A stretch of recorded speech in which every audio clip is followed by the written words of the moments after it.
It's called Taste Makers Studio. So Gotcha. the words, they wanted to initially call it, I came up with the words taste buds, as in like buddies. But Bon Appetit has a show now where Brad eats food with like a celebrity called Taste Buds. And I'm like, oh crap. Of course. Okay. I was like, well, we want to have makers in here too. So why don't we just call it Taste Makers? And then you can call, I have a studio here. When I refer to the studio, it can be called Maker's Studio. And there's a studio, the photography studio in the back. So it's like a threefold name. She's multi-purpose. Yes, it's a yes. Amazing. Right? So yeah. Oh, I found out, just by the way, I found out there's a train guy down the road from me. He owns a little hobby shop and he only deals in trains. Oh, okay. Interesting. You got to give me the name of that store. I'll send it to my brother. My brother's the one with like the big planning company. I just do all the artwork. That would be interesting for sure. Oh, okay, cool. I'm sure as train guys, they're probably aware of each other, but who knows? We don't know. Maybe it's territories like feral cats, or it's like. But no, my brother's company like makes the trains to give to hobby stores like that. So that could be like a place for maybe they'll place an order. That's the tea. Yeah, because I guess the BIA isn't fond of his storefront because he's exclusively online, so he doesn't really like beautify his storefront. He's Right, just like, yeah. But the inside of the store apparently is like really nice because he lives in there. Anyway. It is what it is. Yeah. Okay. Hello and welcome to the Full Volume Podcast. I don't know why I can ever say these things without like jump laughing or what. Okay. Hello and welcome to the Full Volume Podcast. I am your co-host, G.I. Jolie, and I'm joined by apparently Brent, according to Josh Mervell, but no, Harvey Brent. Yeah. Like we can't do a rebrand 20 episodes in. Like, what is this? We could try. I mean, Madonna does it every millennia. But she's always Madonna. Like I can't. Oh, yeah, you're right. You know, like I can't just like think of the major following that I've amassed, and like I just don't want them to like just be confused. Can't do that. Yeah, but you know what? You already changed the exterior. It's very hard to get them on. We can't do a full rebrand. That's just going to cut us out from the knees. We're going to start from the ground up again. Mm-hmm. That's true. We finally made it. We've made it. Loki's here. We're here. We can't just like cut out our entire existing user base and start again. It doesn't work like that. No, all three of them will be so confused. You guys would be so confused. I'm so sorry. I'll invite you all over for dinner and explain. Yep. So we made it though. We made it to Loki. Yes. I'm living. I stand. Okay. I at first was like, whew. But also when I got your message that you're gagged, I was like, yeah, me too. This is the full of symbolism Botticelli painting that I have been waiting for. I'm so excited. Okay, so it's like Tom of Finland, but for nerds. It's just bondage painting. Or that. Mm-hmm. Wow. Hey, we said we were nerds. We didn't say we weren't worldly. We're worldly queer nerds. And queer adjacent. Queer adjacent nerds. So yeah. So Loki, episode 1, starring Tom Hiddleston. Hiddleston. Yes.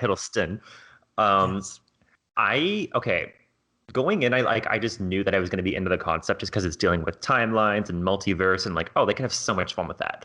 And I think they did. I think this is going to be certainly better than Falcon and the Winter Soldier. I think this is going to be on par with WandaVision in terms of there's going to be questions that we're going to have each week, and that's That's what I want from these shows. I want to be able to ask questions. I didn't have questions about Falcon and the Winter Soldier. My only question was, what's up with Sharon Carter? And I knew in my heart, I knew there was something amuck.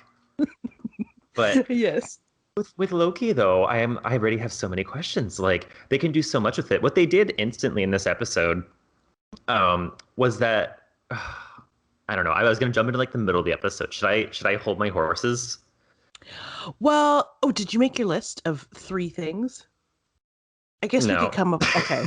Sorry. We could quickly come up with 3 things that we like the most, but we can talk about. Oh, I We'll can talk think about of the those. episode. Yeah. We'll talk about the episode first, and then we'll do our 3 things comparisons. You do your first thing or your third thing, whatever you start. I don't know how you want to rank it. Oh, do you know what? I don't want to rank. I don't want to rank it You just just in want to case. do 3 things. Okay, go. Give me Okay. the first. 3 amounts of okay. The TVA in general. The Little Miss Minutes cartoon that he had to watch while waiting in line at the TVA. Who sounded like Dolly Parton, by the way. I know it's not, but it sounded like Dolly Parton, and I loved it. It did, yeah. So voiced by everyone's favorite pony and voice actress Tara Strong. Hello. I saw it in the credits. I was like, oh, cute. No wonder. Also, very kind of like a very, you're right, a very Dolly Parton sort of half drawl. Oh, she was in Final Fantasy X and X-2 as well. Who did she play in those? I don't know. She played Riku. Well, that makes sense. I'm a big Final Fantasy X stan. Anyways, keep going. Okay. I didn't know you had that open. It's like, how do you know that? Are you psychic? I'm quick to the draw. So the cartoon that sort of explains what the TVA is, or what the TVA in this universe is. And the way that it was drawn was like one of my favorite things. It was just so cool to see a cartoon that looks super 60s or like, throwback old, like even old for me, who's almost 40. But yeah. That was number my 1. First favorite thing. Okay, you go. Okay, mine. Mine was actually the buddy cop relationship between Loki and Mobius, Owen Wilson. I think I'm excited for that chemistry because Loki he's not a ham, but he's such a scamp, and Mobius is like the straight man, the serious one. So I'm very excited to see already that chemistry. It's almost like Falcon and the Winter Soldier, but done well.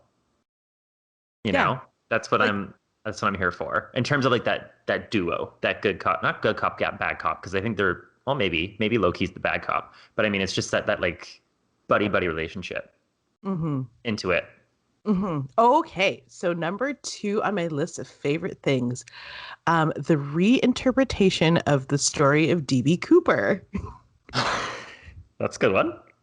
Yeah, so in the show, there's a little portion where they talk about like his history as the god of mischief, and they use a very classic American mystery, the mystery of DB Cooper, who is a man who hijacked a plane, demanded ransom money to the tune of like $2 million or something crazy like that. And then once he got the money, he jumped out of the plane, never to be found again.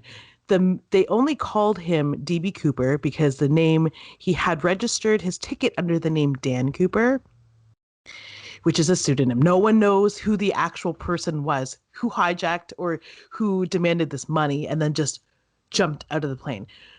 This guy, such goals. Yeah, such right? Goals. Ugh. How he did it, no one knows. Why he did it, no one knows. His identity remains unknown to this day. And just it's a small bit of fun, they speculated because they could explain a getaway, how someone like this could get away. They speculated that it was Loki that did it. And I was like, that's perfect. Because when he jumps out of the plane, Heimdall grabs him with the rainbow bridge and he just disappears back to Asgard. And I'm like, DB Cooper's Loki. Okay, I got I it. like sometimes when the Marvel Universe does like these little plays on historical events. I really like that. I think they did it a couple times in the X-Men films too, and I really think it's like cool. No, not when it's like the main focus of a Marvel plot, but I like when there's Mhm. little stories like that. I'm like, yes, that is cool Yeah. for So sure. super cool. So that is like my number two, like fun. There's so much fun in this.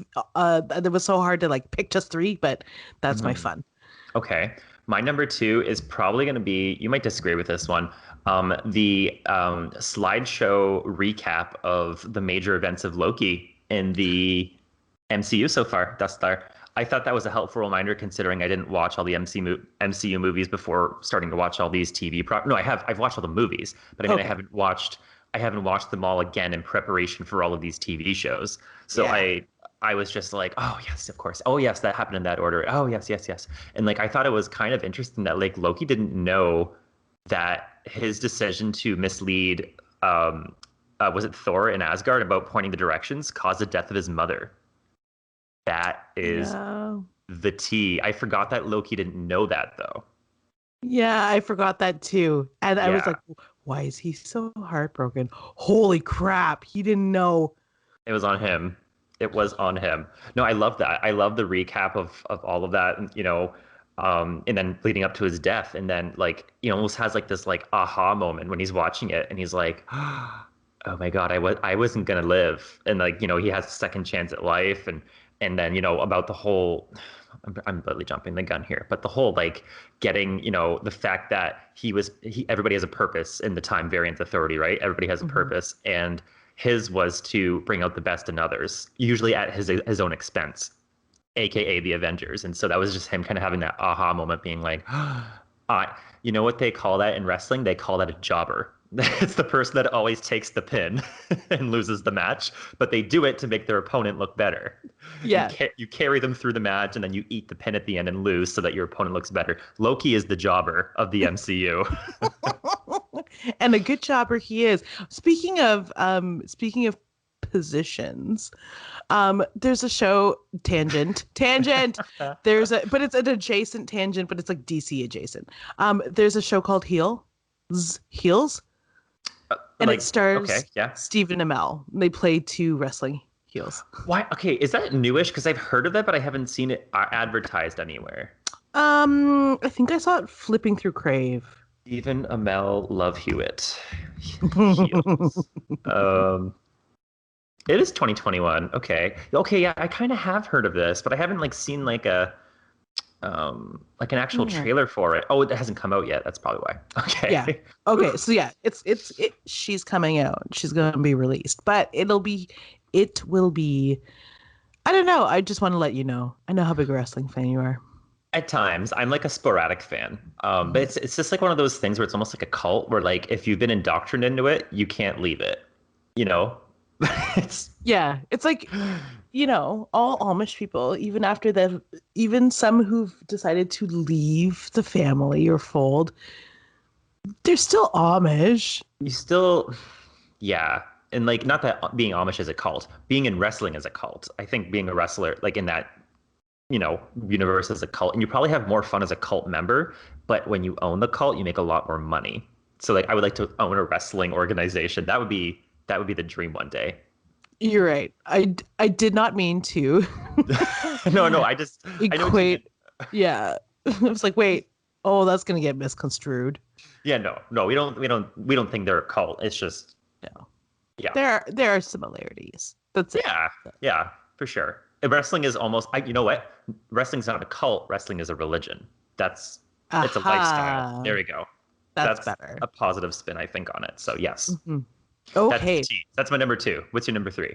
My number three um, is spoiler the end of the episode where they announce what it is they'll be looking for. These two buddy cops is that they're going to be hunting variant Hunting. Lokis. That is iconic. I actually wanted to choose that one as my third one as well. Now I Oh, probably perfect. can't. Um, it is what it is. No, I agree with you. I thought that was a nice twist.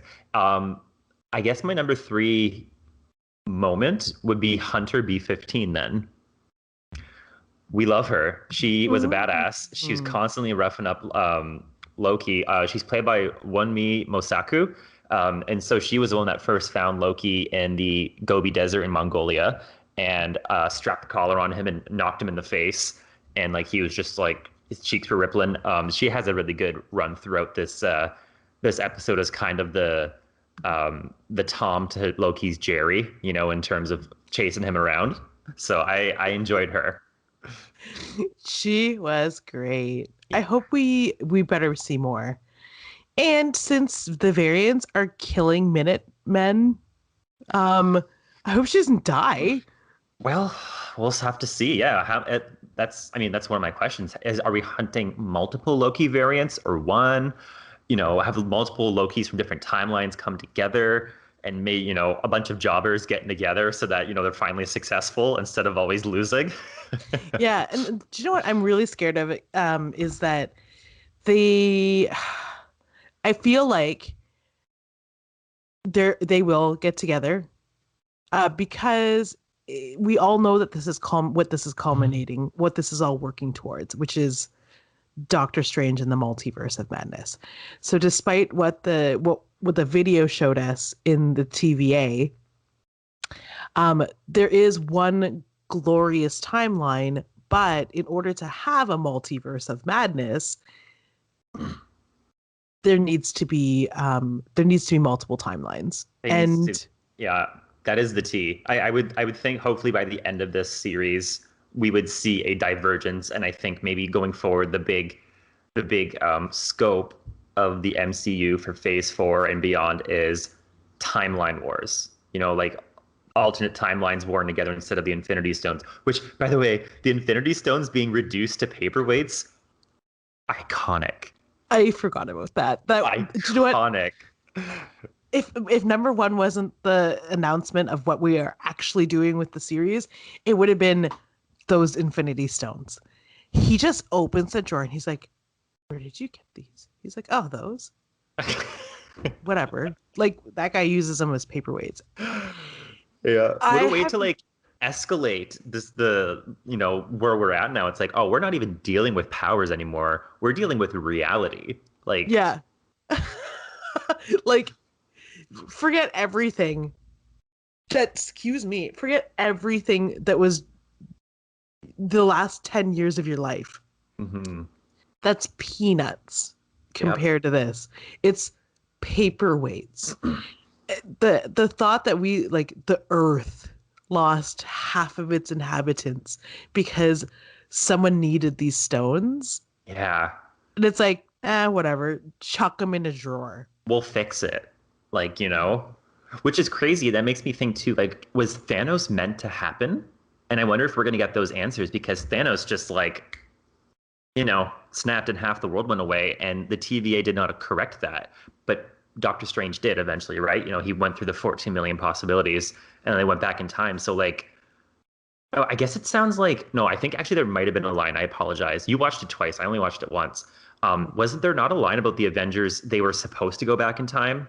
Yes, Okay, that good. was part of the timeline. I apologize. Yes. The reason why the TVA didn't go and correct any variants is because that was what they were supposed to do. It was all part of the actual plan. So I liked that they explained that, because I was like, wait. You're telling me that time travel, by time traveling, you create variants. All of Endgame was, or Endgame, Infinity, Endgame. All of Endgame was time traveling. What are you talking? What about those variants? And then they were like, okay, well, that doesn't matter because that was meant to exist. So I was going to say, like, that's good. I'm glad. Thank you for clearing that up. But also, like, they better come up with a very good rule book for what stays and what goes, because that could be really fall on lazy writing if they're not careful. Yes. And this is where the comics, I think, it's very easy to just do something and say it's from a different Earth. Mm-hmm. So,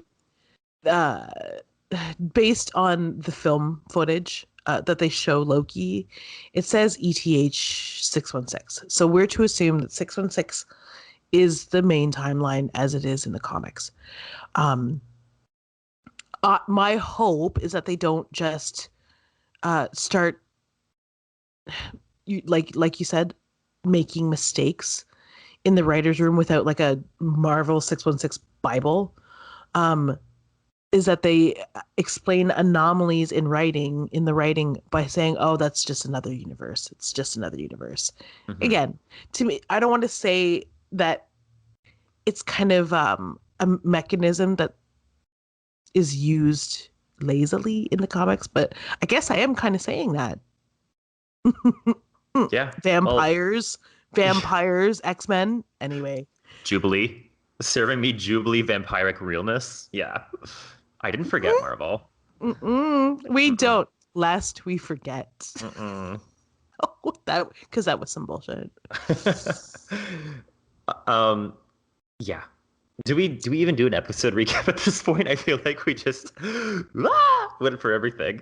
I mean, we could talk. I want to talk about maybe some of our like not so favorite things. Yeah. No, you go. Start. You lead. I Oh, follow. Like the okay. Gilmore Girls. But I don't want to be the Lorelai Are you or kidding? the Rory. I prefer Lorelai. I think Lorelai is so much better than Rory. I Okay, love Lorelai. do you know what? Just because I like to cook, I can be the Suki. Yeah. Okay. Okay. And I mean, I've always dreamed of being as funny as Melissa McCarthy. So, I'm with hands down. I'm Michelle. Like, there's no question about it. Hate everything. but you're not as like anally retentive when it comes to organizing. I think I am. She hit You 20. She got in a car accident and like everything is organized now. Oh, okay, Yeah. Brain Michelle. damage. Michelle. R.E. Brain. Yeah. Oh no. Who, Well, do you know who, what? Hey, silver linings, folks. Silver linings. yeah, brain alteration. Brain Yeah, alteration. Yeah. for the good, apparently. Maybe. You Marie Kondoed your cranium. I Marie Kondo my life after Yeah. that. Everything. Okay, so least favorite things about. Oh, oof. Can I say Owen Wilson is my least favorite thing? Oh, you don't like Owen so far. No, I don't. Ah, he does this thing that he does with all characters because he is the same character in every role he plays. He's pretty two-dimensional. Yeah. Perhaps one-dimensional. Uh, where he's like, it's just that line. I don't know why it bothers me. Um, where he's talking with Loki in the elevator and he accuses of liking to talk and he says talkie talkie, and it's just like it, I don't know what it is about the comedy that those types of like that type of comedy that those the movies that he stars in, he always says stuff like that and it's never been funny to me and it's never been clever and he's I don't think he's a funny person either.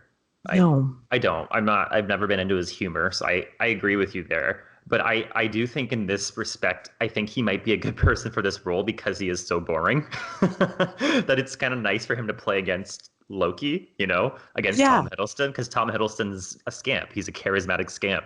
So I think in that maybe that's why they cast him. To be honest, I don't know. Yeah, But he's not giving me range. He's not giving me looks. He's not giving me charisma, uniqueness, nerve, or talent. None of no, that. he's just if anything, he makes Loki seem even better. Like Loki is funny, but Mm. in a quiet, unassuming, mysterious kind of way. Yeah, yeah, I think you're right. He'll be a good foil. Oh. We'll see. We'll see. Yeah. I feel like if he was charismatic, then it would just be two witty people going back and forth, and I don't know. I think that would kind of take away from it. I don't hate it. I think I'm interested in the buddy buddy relationship. Like I said, that was one of my three things. But I agree that Owen Wilson is dry as the Gobi Desert in Mongolia. Speaking of, that's like my favorite desert, by the way. Let's rank top 5 deserts next time. That'll be our next episode when we're waiting for more Marvel properties. Yeah. One, top 5 deserts. Two, oh, we could also explore our top 5 chewing gums. Chewing gums. Top 5 Final Fantasies, since that was Mm, brought up earlier with Tara Strong. top 5 Tara Strong. Voiceover roles. Yeah. Though I'm sure there's some brony podcast out there that has already talked that one to death. I should look. Yeah, I mean, we should link up with them. Promote each other. is it too on the nose to say they've beaten a dead horse about it? I don't know. Oh, that's good. That's good. Okay. You're a clever one. Okay, sorry. My I have to list something I don't like about Loki. Yes. Or maybe didn't enjoy as much, or maybe took you out of the world a little bit. I mean, Oh, Owen Wilson's French is not great. no. Let's go with that one. Let's go on Owen Wilson. Just a pile on. His French is not good. Oh my He is God. American, but still. When they went in there, I was like, is he speaking Italian? Oh no. He's speaking French? That's Francais. That is not. Quel dommage. Yeah, that's terrible. C'est terrible.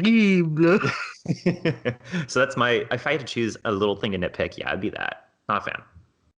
Okay, good. Okay. Oh, yes. Okay. No, I watched a Screen Rant video about all the Easter eggs that was that were in the show, and I was like, whoa, apparently this thing is ripe with them.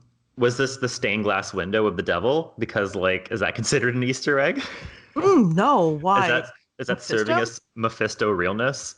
Early on, I didn't actually look at that video. I saw that video available, but I didn't watch it. But I'm wondering if that means Mephisto again, some sort of foreshadowing. It was literally a devil. No, I was more talking about the chewing gum. Oh yeah, what was going on with the chewing gum? I did see that. Because I honestly, like, I was like, has this been introduced before? I don't know. Okay, so they talked about the chewing gum that the little boy has. It's called Kablooey, and the face of the person or the character that's on the chewing gum is supposedly a character called Nightmare. Who supposedly a character called, like, the Nightmare? Yeah. Like Nightmare that we thought was going to be in WandaVision? Yes. My gosh. That we thought was going to be played by Ralph Boner. I'm still not over that. Do you know what would be hilarious? If he's played by Evan Peters. I mean, if anybody can do it, it would be our boy. Evan Peters becomes canon as a multiverse character. That would be the T. That would actually be the T. Quicksilver, Nightmare, Ralph Boner. Like, you've lived lives, dude. You've lived lives. Maybe he's the variant that's destroying Minutemen. That would be the best kept secret of all time. I would die. I know it's not the case, but I would die. Yeah. It would be iconic. It should be iconic. It should be for real. So yeah. Do you know what's really funny is that so much happened in that episode, and I feel like we've barely scratched the surface. I know. But I mean, it's okay to be excited. We can keep it contained a little bit. I'm excited to see what they have in store for us this week. Unlike other Marvel properties, it drops every Wednesday instead of every Friday or Thursday or Friday. So it'll be, the recording schedule will stay the same. We're always going to drop on Sunday, so no fear. But yeah, I like not knowing where they're going to go.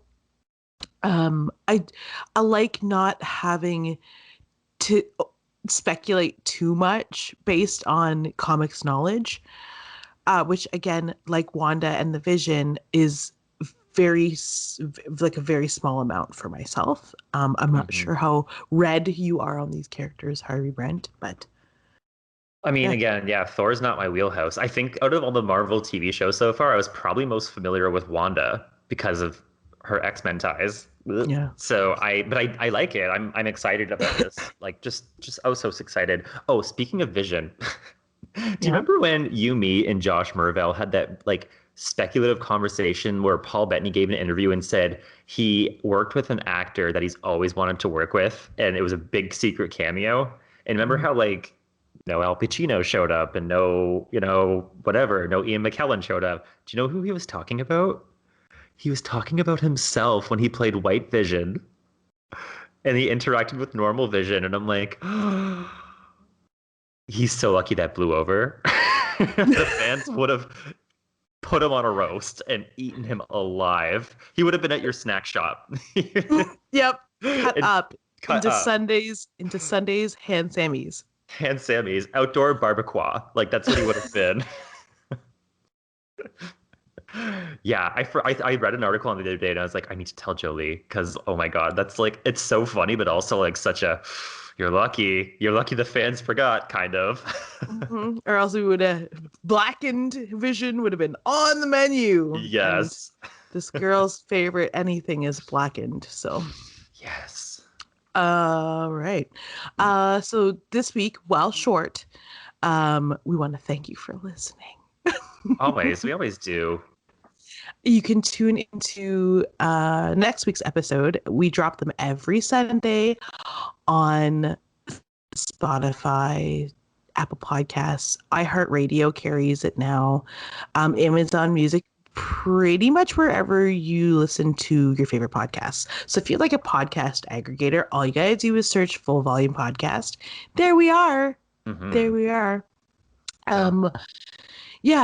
Or easy shortcut, you can watch the video version of this podcast. It's up on the Comic Book Syndicate YouTube channel at youtube.com/Comic Book Syndicate or on our website, www.comicbooksyndicate.com. You can send us a message or a love letter or a hate letter. We prefer drawings. I prefer drawings of tulips. I don't know what Harvey wants. I want shade mail. Okay, perfect. Shade mail. Mm-hmm. Baggies of tea. It's fullvolumepod@gmail.com. You can follow us on social media whenever I decide that I'm going to post anything. On Instagram and Twitter @Comic Syndicate, #fullvolumepod. I have been your co-host as always. And I want to thank Harvey Brent for joining me all the time. Hello. I mean, right? Goodbye. Yes. He's bringing you plant life. He's bringing you real. Oh, yeah. Wow. Look at all those tropical babies. There's a place down the road that sells perennials for $2 each. So anytime I'm feeling down, I just drive down there and buy all their perennials. And so things are getting dire over here. We're running out of room. Pop them a toonie.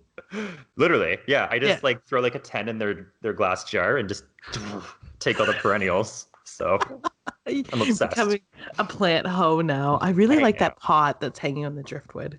Oh, do you see that? Yeah, that's that is based on the 1995 Jonathan Taylor Thomas film Man of the House, where he goes with his mother to the beach and picks up driftwood all the time. That's what that's from. I'm not kidding.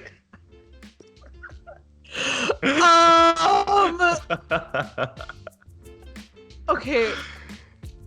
This is the reality that we live in. This is the timeline that you want to be in. I had that laser disc. I had that Blu-ray. Shit! Oh my god! Sorry, that was the reference. That was the reference that will do all the heavy lifting for my soul today. Good. I'm glad. Keep it loud. Thank you for my line. Until next. Okay, get it together. Okay. Until next time. Keep it loud. Keep it at full volume. Bye. Bye.